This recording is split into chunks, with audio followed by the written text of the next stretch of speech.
Alors, je m'appelle Julien G, je suis le vidéaste prestataire pour Panasonic afin de promouvoir les projecteurs Panasonic durant le Japonisme 2018 sur la Tour Eiffel à Paris. Le premier challenge, c'est la luminosité.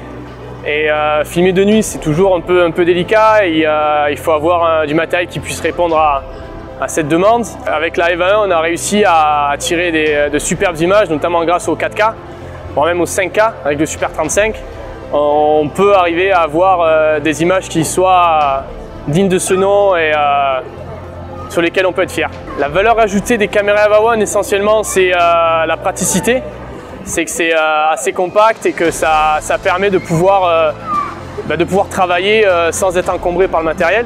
Un micro intégré d'une très grande qualité. Le matériel en lui-même, il est facile à prendre en main. C'est pas la grosse caméra comme à l'ancienne. Là, on est vraiment sur un matériel beaucoup plus compact et pratique. Alors la EVA1 se démarque des autres caméras du fait de sa praticité, vraiment la prise en main, notamment au niveau des menus.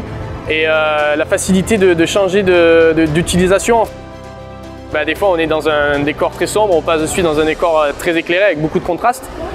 Et moi je fais beaucoup de films de montagne et je travaille beaucoup dans la nature et des fois on change de contraste en quelques secondes et cette facilité de pouvoir changer d'utilisation de manière très simple me permet d'être toujours prêt face aux différentes situations. Donc voilà, ça c'est un des points forts que j'ai trouvé dans cette caméra.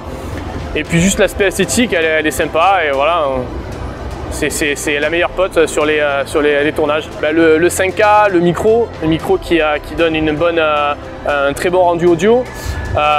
Et puis le double ISO aussi, la possibilité de travailler de nuit et dans des endroits très sombres. Et puis voilà, puis après le large choix d'optiques qu'on peut avoir avec Canon et les montures EF.